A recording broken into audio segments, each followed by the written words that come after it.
Hello and welcome to the Roaming Scholar Podcast. My name is Derek and I am the Roaming Scholar. Each episode is a short story written by myself, music as well, designed to entertain, to inspire, and overall to fill your day with something good, something positive, and something enjoyable. At the end of each story, I will talk briefly about the main takeaway idea. The ideas and perspectives discussed are to help you towards whatever goals and dreams you are working towards. You can also read along to each story at www.theroamingscholar.com/blog, where you can also find a separate blog post discussing the takeaway idea as well as action steps to implement these ideas into your life. The best way to explain something, though, is to show it. So without further ado, let's get to it. Oh, wait. One more thing. In case this is the first episode you're listening to, this story is part 2 and the final part to the story Ripples. If you haven't listened to the previous episode, I would start there. Alright, now let's get to it. Chapter 1. Fear Makes Fools of Us All.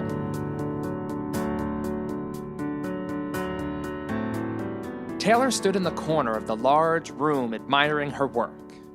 The room was simple but elegant, which perfectly reflected the somber subject matter that brought everyone together and the prominent nature of the guests themselves. She was in a room of world leaders, ambassadors, and leading scientists from around the world. Amongst all of this, for that brief moment standing in the corner of the room, she felt like she was one of them. She felt like she really fit in, dressed in her black gown with flecks of silver sprinkled throughout.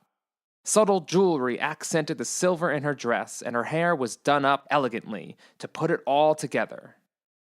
She felt like she could walk up to the British Prime Minister or the President of the United States and start a conversation, and it would be a normal thing. Then the moment was over, and she was brought back to reality, now acutely aware of the small headset she was wearing to communicate with her staff as the kitchen manager called to her. "Dinner is ready for service, Taylor," the voice said. Taylor responded with a simple approval, and Taylor was back in go mode.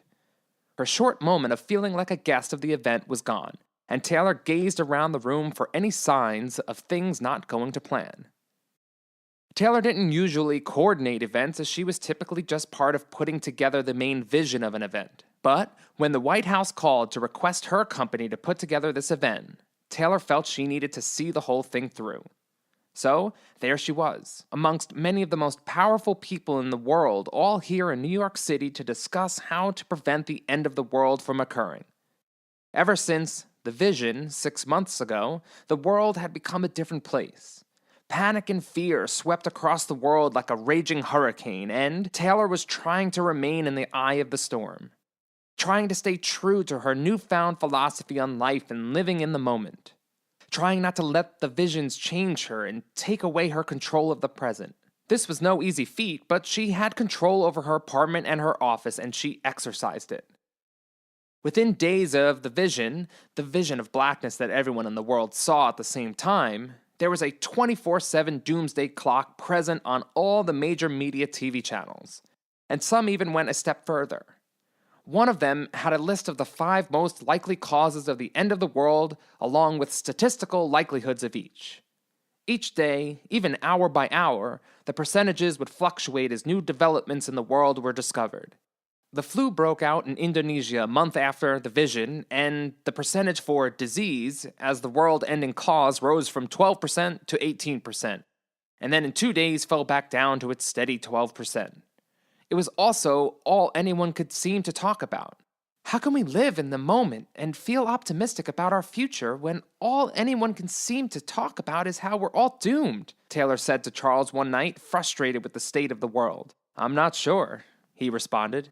"I guess we just need to do our best to ignore all that too." He wasn't sure, and his usual light-hearted nature had suffered over that first week after the vision, and that alone made Taylor angry and determined to fix the situation. So, she made a few rules. At her apartment, there was no news on ever. At her office, no one was allowed to talk about the end of the world, watch the news, or bring in a newspaper. If they did, Taylor politely sent them home. It was strict, but Taylor felt this desperate need to hold on to what little normalcy they could and every bit of hope they had left. Now, she stood right smack in the middle of an event that brought these world leaders and scientists together to discuss the very thing she didn't want to be a part of, the end of the world. She hoped deep down, though, that these leaders would come together and not fall into the trap of fear and blame that so many others had fallen into. Over the last few months, there were growing numbers of people calling for the arrest of Dr. Lincoln Hadson to prevent him from doing any more damage, as they believed he will be the cause of the destruction. In fact, he was now one of the 5 possible causes for the end of the world, and his percentage seemed to keep rising for no apparent reason except that he was alive. Others called for preemptive military strikes on nations that might start a nuclear war, and Taylor just didn't understand how they didn't see the fault in their logic. All the guests in the large hall were sitting and eating while Taylor walked out to the outside hallway to keep herself busy. She'd done such a great job planning everything that she didn't have to put out any fires or solve any big problems tonight. Everything was running smoothly, even with the logistical nightmare that was security. Taylor helped the Secret Service there as she planned 3 other events all over the city as decoys. Taylor scanned the hallway, which was empty except for a few security agents. She checked in with them, making sure they had everything they needed, which they, of course, were fine. There was nothing to do there, so after a couple of minutes, she made her way back into the room where the president was now standing in front of the room on a small stage addressing the room of roughly 300 people. That's why it's critical that we all come together and pool our resources to determine what could cause an end to our world so abruptly and how we can best stop it. Before we all get back to eating our meals, I'd like to have Dr. Hadson come up and say a few words about what he feels our next moves should be. Doctor? The president spoke calmly and softly, yet commanded the attention of the room. But as soon as he mentioned Dr. Hadson's name, there was an audible murmuring coming from the tables. Taylor herself was shocked that he was even here with all the demands for his arrest and overall negative feelings towards him. It was clear from the murmuring that the feelings of the general public towards the man were also shared by world leaders as well. Dr. Hadson nervously rose to his feet, looking around, clearly not expecting to be giving a speech tonight. Then he walked up to where the president was standing a moment before. Lincoln looked out to the sea of prominence before him and cleared his throat while he thought of what to say. Thank you, Mr. President, and thank you all for coming together in this critical time. Lincoln began and paused for a few seconds, thinking of what his next words would be. I know everyone is under the impression that the world is coming to an end, but I am not convinced of this. More murmuring filled the air. Taylor perked up, listening closely, desperate for some hope. I don't know exactly what this vision means, but I don't believe the world ending is our only interpretation. And so I will be placing my focus not on stopping the end of the world, but on an alternate explanation for this vision of blackness and towards stopping these visions overall, which I feel is creating more chaos than anything else. The level of noise coming from the leaders before him grew louder towards the end of his short speech, and he had to raise his voice to make his voice heard. There was no mistaking the tension in the room as he finished and turned to walk back towards his seat. What has gotten into me? Lincoln asked himself. Of all times to speak my mind. No, there is no better time. People around the room were now back to eating their meals, but the gossip at each table was clearly about one thing, Dr. Hadson. Taylor could see it. She could see them all talking and whispering, looking across the room or over their shoulders to where he sat. Others were looking at the president, expecting him to do something about the man they saw as a clear menace to their very way of life. What could he possibly do? Taylor thought. What do they think he'll do that will make things worse? Don't they see that what's making things worse is all this blame and doomsday nonsense? Taylor was furious at the scene before her. It was like the buildup of the past 6 months had come to a point. All the blame and calls to action to satisfy people's fear had annoyed her to no end. Despite her attempts to eradicate all things end of the world from her life, she could only do so much and still live in the world itself. She still saw protesters on her way to work, and the headlines popped off newspapers as she glanced towards the newsstands. For whatever reason, seeing Dr. Hadson being treated like a pariah in this great room made her really want to go up to the president or the prime minister and talk some sense into them. "I'm sure everyone was excited for his experiment before all this happened," Taylor vented to herself under her breath. She was boiling over with anger at the whole situation. She'd seen the headlines and had a good idea of what people thought of Dr. Hadson, but seeing it happen in front of her, with him in the room, made her angry at humanity. Treating someone like this out of nothing but their own fear. Then, without anyone in the room really noticing or caring, a Secret Service agent walked up to the president and whispered something in his ear while the president gazed across the great room to another agent by the main entrance doorway. The president then gave a slight nod of his head, agreeing to something. Taylor didn't have a reason, but she felt this nod had something to do with Dr. Hadson. So, she made her way back to the entrance doors and into the hallway where the Secret Service agent just walked out. It didn't look suspicious, as she'd been doing the same thing throughout different points during the event. "Yes, that's the plan." She overheard the agent she followed talking to 2 other agents by the elevators. "You 2 hang back as we escort the president and all foreign leaders and ambassadors to their predetermined exfils.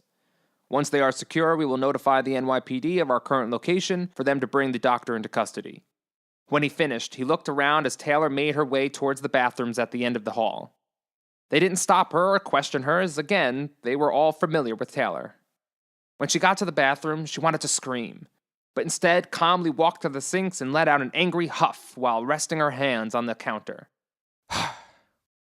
That poor man, Taylor thought, trying to help and do what he feels is right and going to be placed in prison, at the approval of the president, no less. She didn't know what to do or what she could do except let herself cool down and just go about her night and try not to think of Dr. Hadson being dragged away to prison because people were afraid of the future. Just then, while standing there looking in the mirror, she had a vision. A future vision. She'd grown accustomed to them now, but this one was beyond strange and seemed altogether unlikely. Yet, at the same time, she also felt that it made sense. She was connecting the dots for the first time in a way she hadn't done before. From this vision, she knew 2 things. First, she understood the visions themselves better. She knew that it wasn't the vision that determined her future, but something inside of her that happened first. Some deep resolve within her that will direct her actions going forward, leading to that future she saw. Second, not knowing how, she knew she was going to break Dr. Hadson out of there.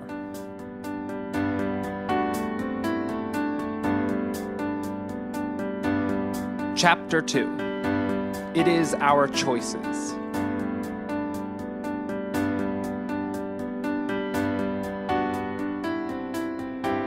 Taylor collected herself for another minute in the bathroom, before turning to walk towards the door to leave. Before she left, she had a thought, and paused dead in her tracks. She took out her phone from her clutch and texted Charles. Then, without waiting for his response, without any doubt whether he would do as she asked or not, she put her phone back in her bag and exited the bathroom. As soon as the door closed behind her, she saw Dr. Hadson walking towards her, and she nearly jumped in shock at the timing of it. He was about to walk by her when she reached out and grabbed his arm in a moment of pure instinct. Dr. Hadson, Taylor stuttered. "I just wanted to say that I really appreciated what you said about the world possibly not ending. I don't know why that would be such an unpopular opinion." She had released his arm and was looking at him square in the eyes. He wasn't much taller than her, and with her heels on, she was nearly the same height. His dark hair was curly and slightly wild despite his efforts to tame it. "Oh, thank you," he responded, still a little flustered by her strong pull on his arm that diverted his course to the bathroom. "Listen closely to what I'm going to say, but don't make any reactions," she said, and Lincoln immediately made a confused and frightened-looking face back at her. "Yeah, don't make a face like that," she said a little mockingly, and he straightened up and put on his best poker face. "Okay, that's a little better." Taylor was waving her hands around a little more excessively, trying to pretend that there was a harmless conversation going on in case the Secret Service agents were watching. "This will be a bit shocking, but there is a plan in place to have you taken into NYPD custody tonight after this event is over.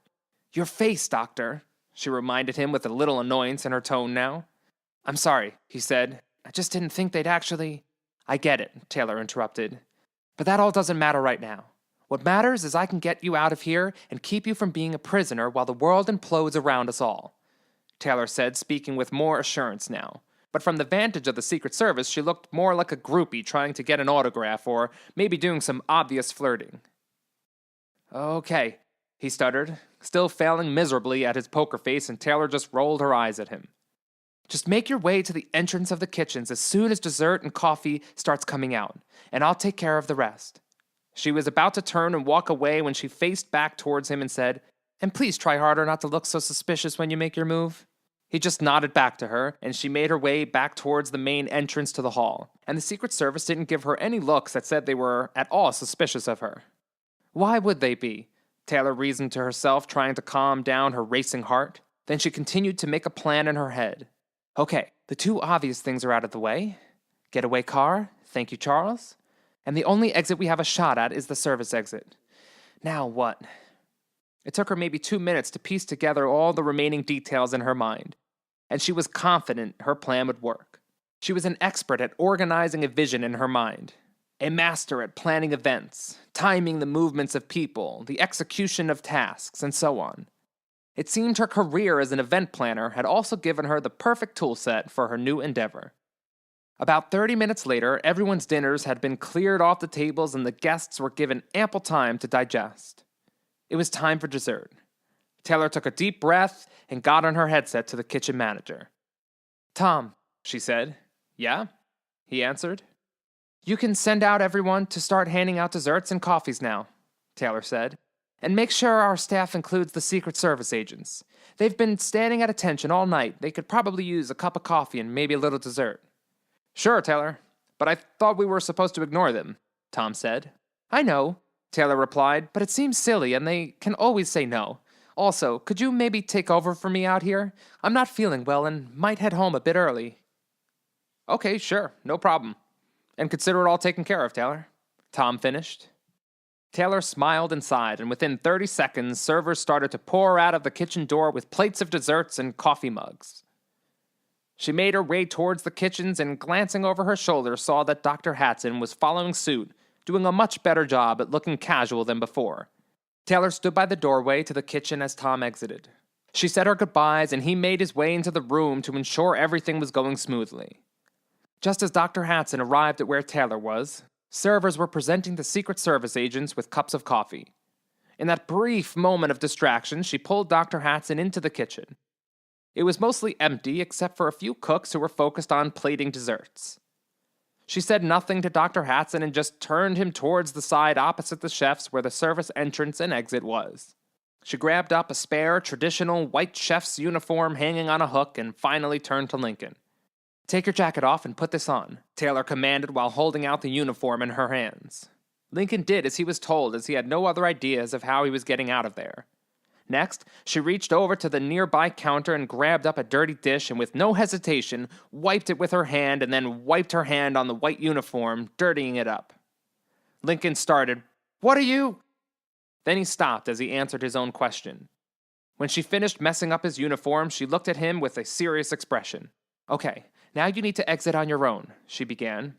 "Take this service exit outside. You won't be given a hard time by any of the Secret Service as they care more about people coming in, not out.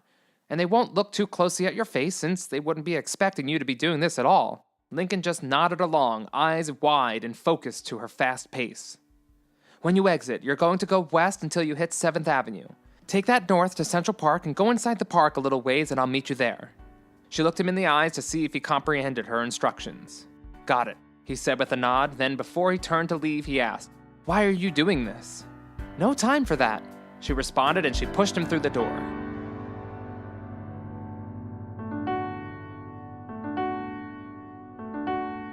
Chapter 3. The Quiet Creates Space.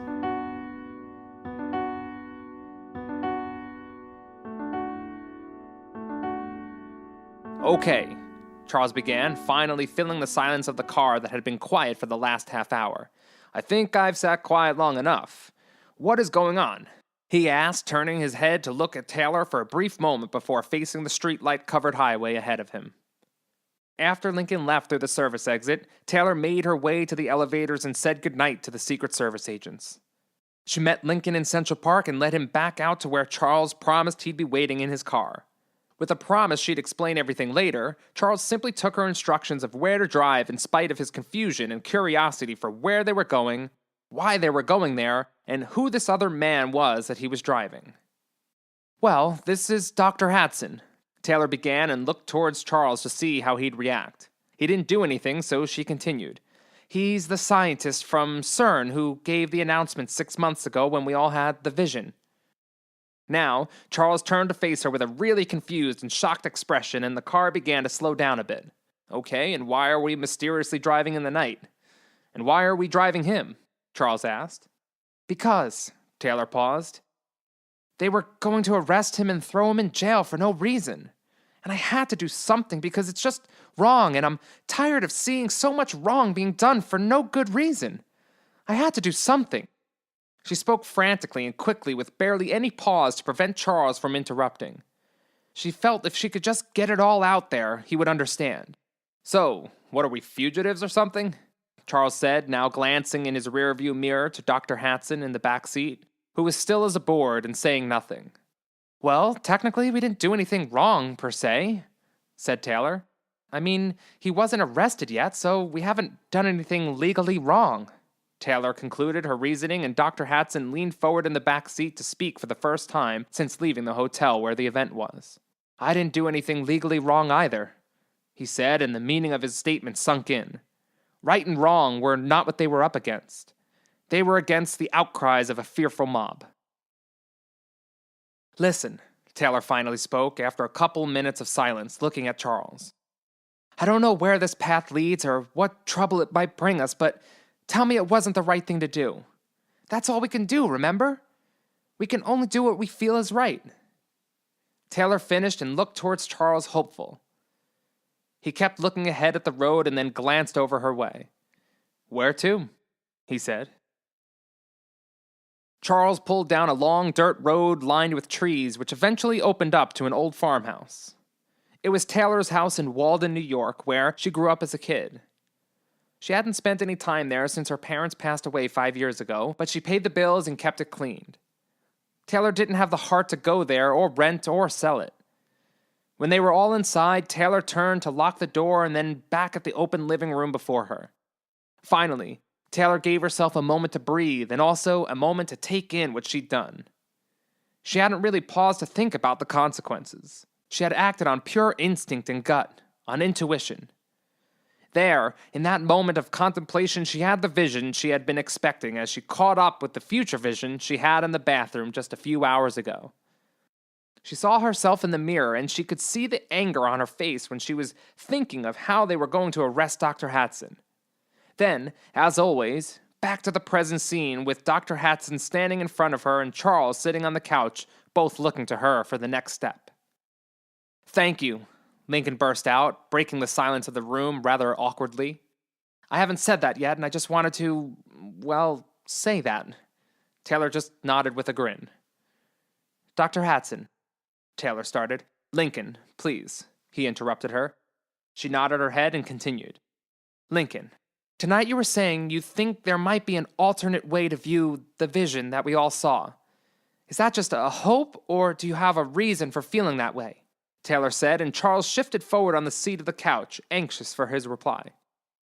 Lincoln walked across the room to sit in a chair next to the couch, and Taylor walked over to be closer to them, but remained standing. Lincoln looked pensive, with his elbows on his knees and hands folded under his chin. "Well, it's more than just a hope.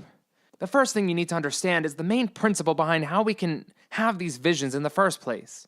Lincoln paused, and after seeing Charles and Taylor completely focused on him, he continued.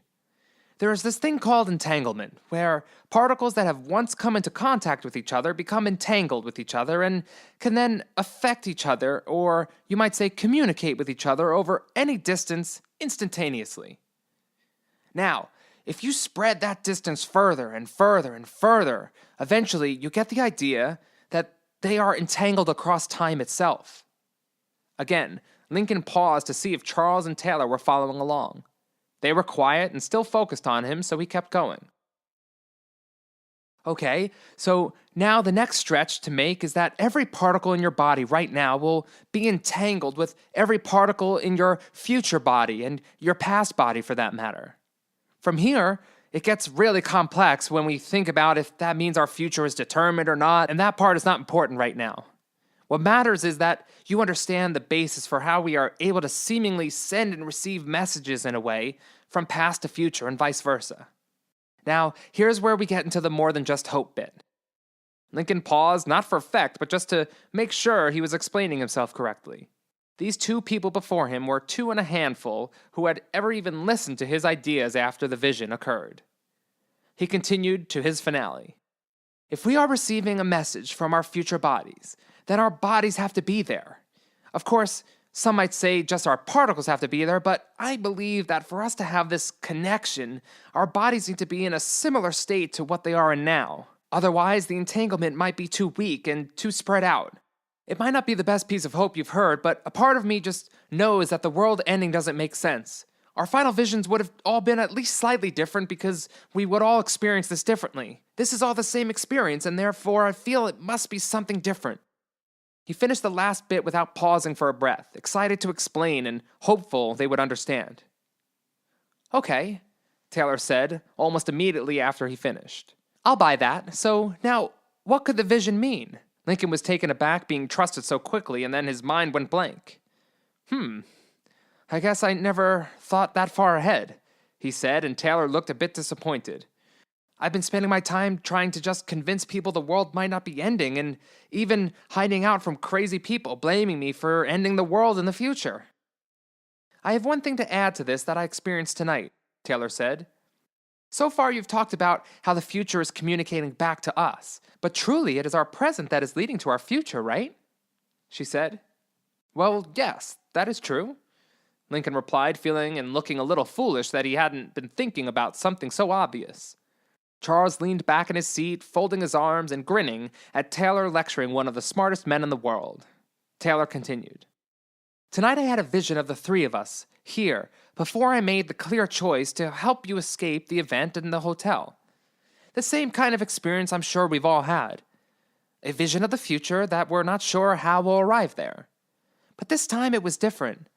Taylor was pacing back and forth in front of Charles and Lincoln, talking to them, but also reasoning out loud to herself. Maybe because I was so angry, or just the passion I felt about the whole situation was so strong. Whatever the reason, I know that I deep down made the decision first. At my core, I decided that I couldn't stand by and watch you get taken into custody. I decided deep down that it was wrong and that I needed to do something even though I didn't know what that was. Then, after that, I had the vision of us all here in this living room. Taylor finished talking, but the blank stares in front of her let her know they didn't know why she was saying this or what it meant, so she continued. Don't you get it? In order for everyone in the world to have the same vision, someone either must have made a decision deep down that affects everyone in the world in the future, or a large group of people made a decision deep down at the same time to the same effect. She finished, and Lincoln stood up, finally realizing where she was leading with this logic, and Charles just sat back and watched, hands behind his head. So, most likely it was one person, as a group of people feeling the same thing at the same time would be too complicated, Lincoln said, joining in. Exactly, Taylor answered. Charles turned his head back and forth between the two of them like watching a tennis match. Lincoln began and paused, turning to the side to think. I think I know what the vision is and what I need to do. What we need to do, Taylor said, looking at Charles, who finally joined them, standing up and nodded his head in agreement. Then they looked to Lincoln, who was staring at them, surprised at their insistence to help. Then he relaxed for the first time in months, finally seeing a silver lining in everything and a way out of this mess that he more or less started. Now he could put an end to it.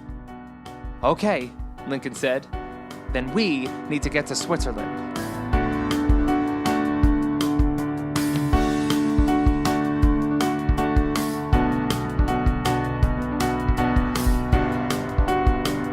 Chapter 4. The only way forward is together.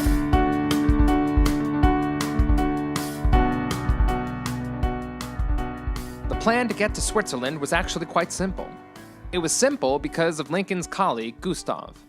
The problem they had to overcome was that Lincoln's passport would definitely be flagged for travel since there had been a couple of hours since the event had officially ended, and they would know that Lincoln slipped by them somehow. Even if they hadn't flagged the passport before they took off, it would definitely be flagged by the time they landed. "It's not a problem. I'll take care of it," Gustav said over the phone in his distinct Russian accent after Lincoln explained the situation and the plan for when they got to Geneva. "I'm sorry, but how is he going to take care of it?" Taylor asked, skeptically, looking to Lincoln. She was finally sitting on the couch next to Charles. Lincoln turned and faced her to explain. "Gustav is probably the best computer hacker in the world. Although most don't really know it because he doesn't generally do any hacking. He does almost all the coding and programming for the computers at CERN and is a bona fide genius. He broke it down to me that he won't take my passport off the list of flagged passports because that might get noticed. Instead, he's putting a flaw in the recognition software. This way, the computers won't be able to make the connection between my passport and the list of flagged passports. He's also doing the same for yours just in case," Lincoln explained. To quote Gustav, he continued, "Easy." Taylor felt like she was in a movie. Hackers and scientists on the run from the police.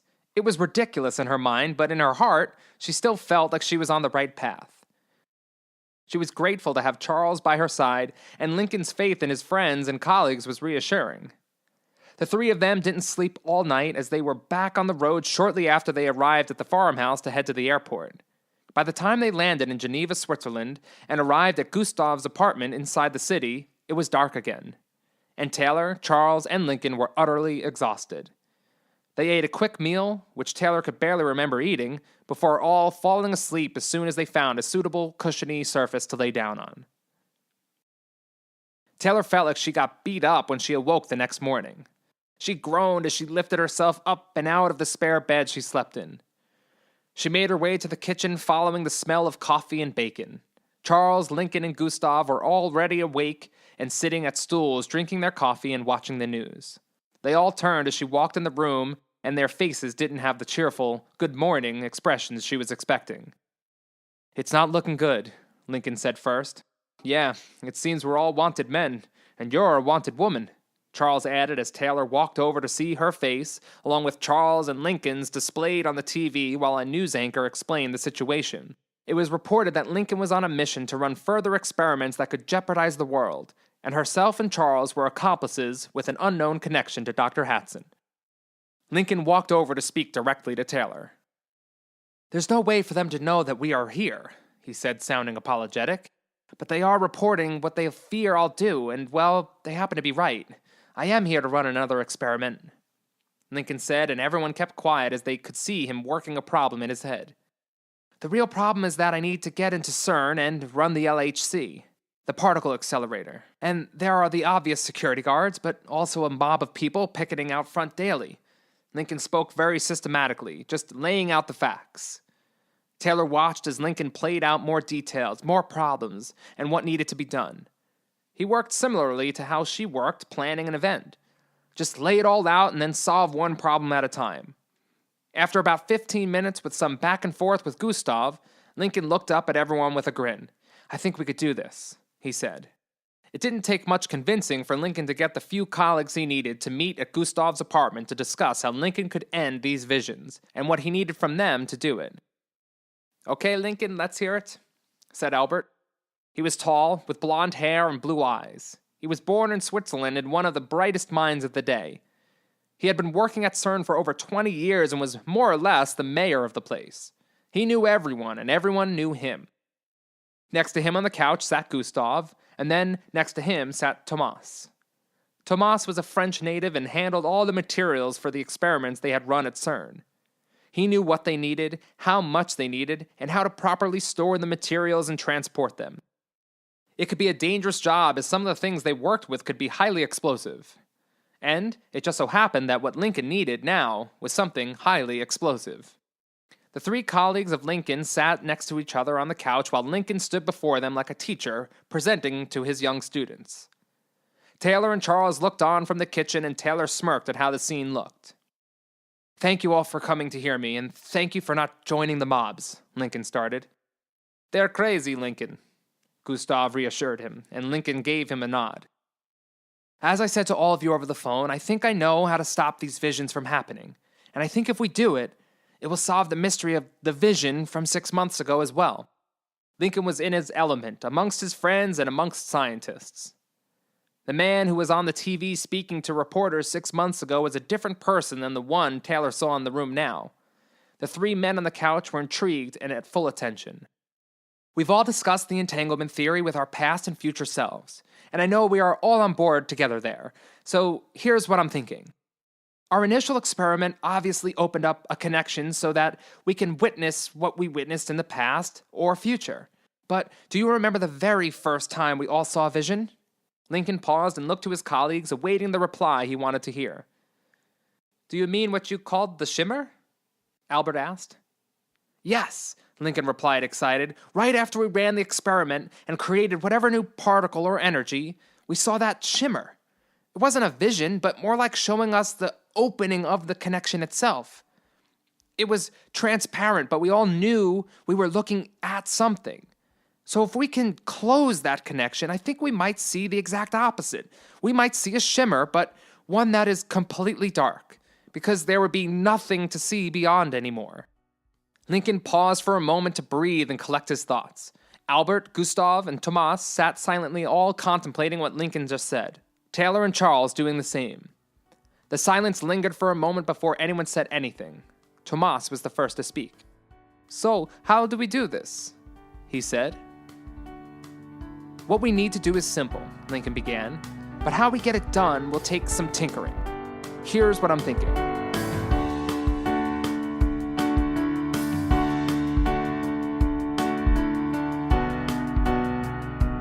Chapter 5. Perspective is everything.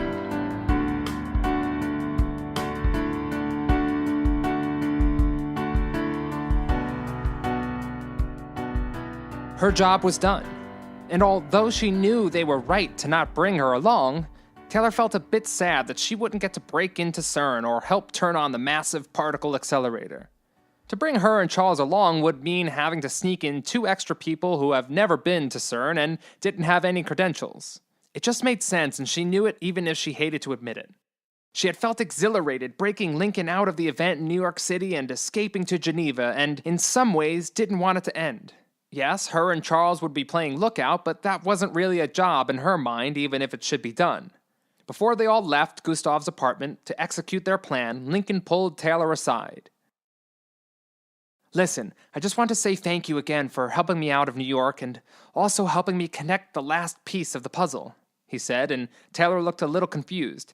I never told you in the moment because it was all a bit exciting, pieces clicking into place in my mind, but at your farmhouse, you gave a really nice analysis of what the visions were and that the vision of blackness must have been preempted by someone or many someones making a decision deep down. What I realized was that was me. What decision did you make? Taylor asked, and Lincoln continued. When I was on that stage giving that press conference and the reporters were starting to really come after me, I could see how people were really starting to fall apart. At that moment, I felt it in my core, like you said you felt. I felt I needed to fix it. I needed to reverse what I've done. I needed to end these visions that I started.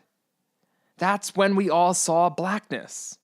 Lincoln finished feeling flushed with excitement, reliving his revelation. So, this is going to work, Taylor said. I think it will. I really think it will, Lincoln replied, and then smiled and turned to collect back with the others.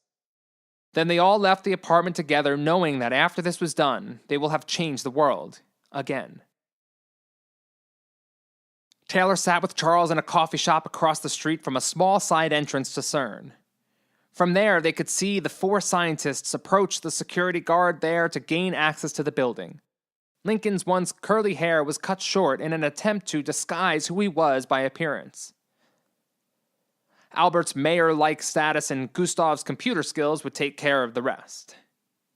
Taylor could see Albert having a conversation with the security guard. He really looks like a mayor, Taylor said to Charles, and he nodded in agreement, taking a sip from his coffee mug. When the four men made it inside, Taylor felt herself let out a breath she didn't know she was holding. Albert and Lincoln stuck together so if they came across any security, Albert could keep the attention away from Lincoln. The two of them went straight to the control room of the LHC where the shimmer began, where they would run their experiment. Gustav went to the server room and Tomas to work on the LHC itself. Lincoln had already been working with the best team there was, so choosing this team was the easiest thing he ever did. Gustav made his way to the server room. He designed the network at CERN, and he knew how to manipulate it now. He walked down the room, passing row after row of servers until he got to the end, where there was a large control panel with a computer. He had configured the network so all signals generated in the building of CERN would come through this one focal point and then fan out to where they needed to go from there. A security breach would send a signal to his server room and then out to the various security posts throughout the building. A select few higher-ups could also monitor events at CERN from home by connecting to this server room and executing commands, like stopping their experiment. Gustav changed it all with a few simple keystrokes. Now, all the signals in the building would go to the server room, and then to one computer. His computer in the control room of the LHC where Lincoln and Albert would be waiting.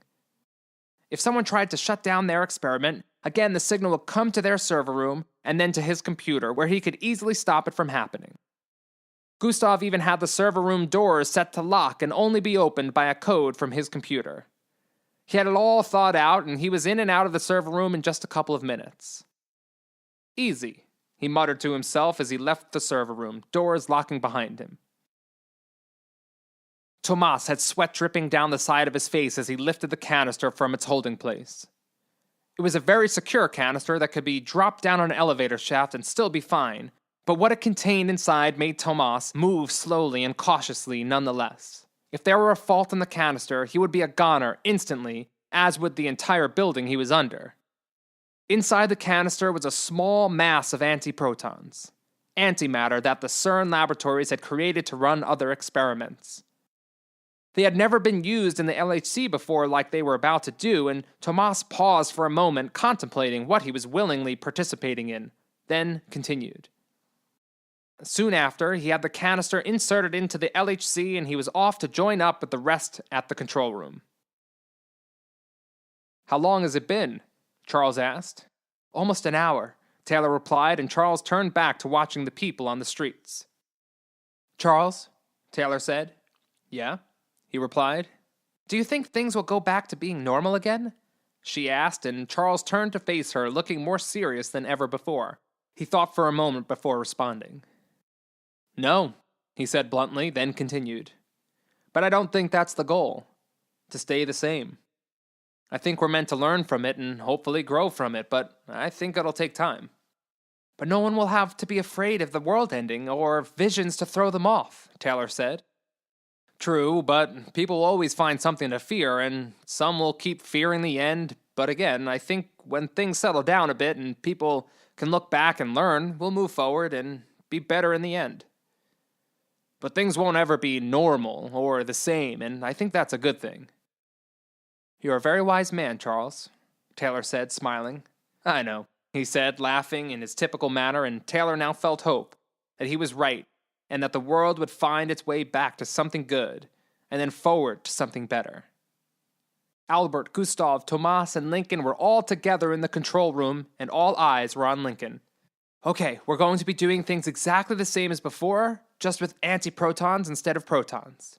If it works, we'll create the same effect we did before, but the antiparticles should then annihilate those we created in the first experiment, effectively severing our connection with our entangled future and past selves," Lincoln said, outlining the theory for himself as much as for the small team. "Tomas, you recalibrated the program with Gustav to account for the antiprotons?" he called out. "Oui," Tomas replied. "Okay, here we go," Lincoln said and nodded to Gustav to initiate the program.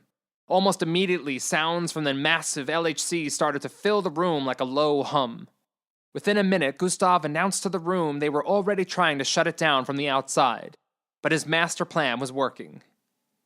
"We only need 5 minutes," Lincoln said, watching the clock and the monitors before him showing the phases of the experiment. The particles were now in the LHC, and no sounds of an explosion meant Tomas did his job and correctly altered the program with Gustav. "We're almost there," Gustav announced. 10 seconds. They all seemed to be holding their breath. In the final seconds, Lincoln's hope and belief turned to a frenzied panic. One wrong conclusion in his head, one mistake, and he might very well be ending the world right now. It passed in a split second, and he watched the clock tick down to 0.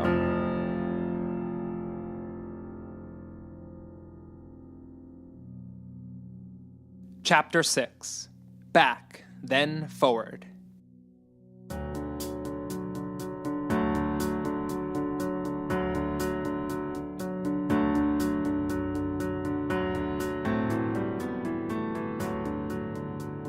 Lincoln was right, but the world had a long way to go before Charles could be proven right.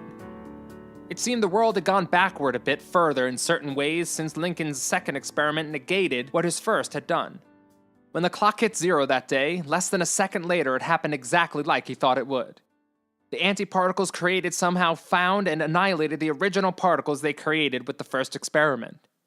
The result was all they had as proof, as all the people in the world who were awake experienced a few seconds of what felt like momentary blindness. The blindness, as it was described by the media, came to Taylor, and it felt exactly the same as that first day in the bathroom when she saw the shimmer. Instead of a transparent something, she was looking at a completely dark something. It was an end to their connection of seeing the future.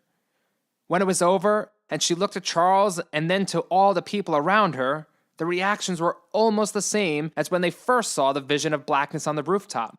Panic and fear swept the streets, but Taylor and Charles just stayed put, sitting in the coffee shop in the eye of the storm. When their vision returned, Albert, Tomas, Gustav, and Lincoln all let out different expressions of relief. Albert let out a breath, Lincoln laughed, and Tomas joined in. Gustav smiled and turned in his chair to face everyone. "Easy," he said. 1 year later, and Taylor could see things starting to shift a little. But there was a lot of work to be done. Lincoln was more or less excommunicated from the scientific community. Not because of scientists, but because the money rarely came from the scientists, and anyone backing a research project that saw him on the list of potential researchers immediately pulled out. But now he had some scientific magazines publishing his papers. The chaos his experiment created also created some profound new science to explore, and that curiosity would never die. Taylor sat across the table from Regina, her friend and assistant, in the conference room discussing the future of her new business and career path. Organizing parties and events weren't enough for Taylor anymore, and when she announced she would be closing up shop and moving on to another venture, Regina gladly followed her. "Okay," Regina started. "You've got 3 talks scheduled for next week, and the big kicker is a TED Talk booked 3 months from now." She finished in her usual fast and excited speech pattern. Taylor was nodding in approval, smiling, amazed at how fast things can change. She was leaning back in her chair and picked up the book from the table, her book. The title read, "Back and Then Forward: How to Live Today to Change Tomorrow" by Taylor Walker. Taylor put the book on the table, sat up, and looked at Regina. "Okay, let's make this TED Talk a real experience," she said.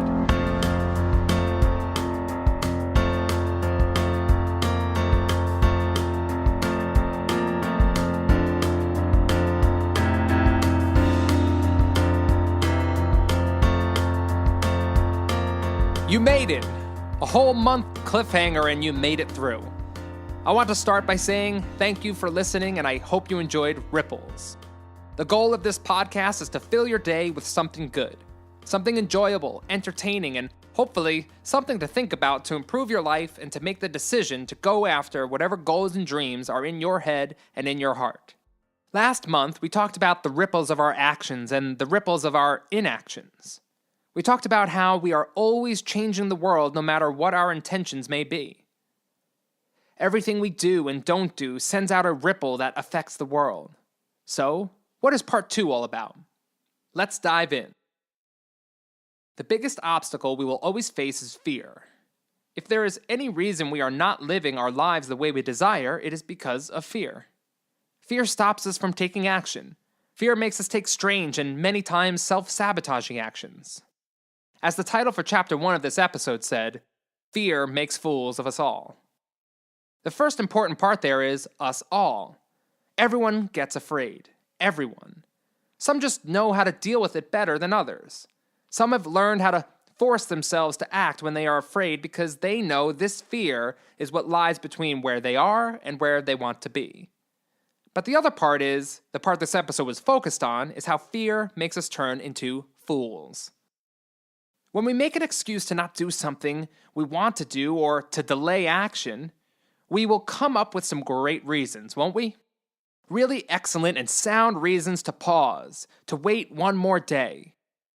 We will break out our calculators and our spreadsheets and make a presentation to show why today isn't the right time to make that sales call or to start that business we dream of starting. We've all done it, and we all do it. We will accidentally forget to do something and push it off for a later date. We will find that there just isn't enough time to get to that vital task we need to do. But now, let's ask ourselves a question. In this moment, when we are unafraid, when we are just here enjoying our day, do you think those excuses are real? Or do you think now that maybe you could have done whatever it is you wanted to do? I can look back at many choices and excuses that left me standing still and not moving forward. But, in the end, I know there is also always a solution to every problem. So, if I want to do something, there is a way. Only fear can block our way, and again, what makes fear sneaky is it can change our brains to really believe that we really don't have the time to do that thing, or the ability, or it's just not the right moment. We will believe it, which is where fear makes us turn into fools. Again, fear makes fools of all of us. So I'm not saying this to make anyone feel guilty. Believe me, I've let myself become foolish as much as anyone. I'm saying this so we can battle fear together. If we can recognize our lame reasons, if we can see through the guise that fear throws over our eyes, sweet rhyme. If we can pause and shift our mindset at the moment we are afraid and making excuses, we can eventually destroy it. We can move beyond it. Then you could do it again and again. And ultimately, we can become masters of our fears and leave our foolish ways behind. If you remember, part 1 of Ripples was all about Taylor's inner journey. Her internal struggle with fearing the future, her fear of being out of control. This last part was about her external journey. It was all about taking action, fears gone and nothing remaining but that instinct and heart. That's the jump I want us all to make together this month of December and into the new year. Let's not become fools and believe our fears are real. I love the line from the movie After Earth with Will Smith. His character says, "Fear is not real. Danger is real, but fear is a choice." So, how can we do this? How can we stop our fear turning us into fools? Well, go to this month's blog post titled, Acting a Fool. Links in the description. And I'm going to lay out a bunch of ways to identify when fear is turning us foolish. Not just how to overcome fear, but to know when we are letting fear turn us into the town clown. Then I'll definitely go into how to push past it and overcome it. There are so many tools out there already, so I will be sharing some links to my favorites as well. All the links are in the description of this podcast, or you can go to www.theroamingscholar.com/blog and find your way from there. Oh, and before you go, do you know someone who could use a little entertainment in their life? Or a little motivation? A little inspiration? Why not share this podcast and help fill their day with something good? I want to spread some joy, some good messages, and I need your help to do that. Thank you all. All right, stay tuned next month on January 2nd for our next episode and new story titled Nature. This story will be the perfect way to kick off your new year and make 2019 an amazing journey. I can't wait for you to listen. See you next month, and happy holidays, everyone.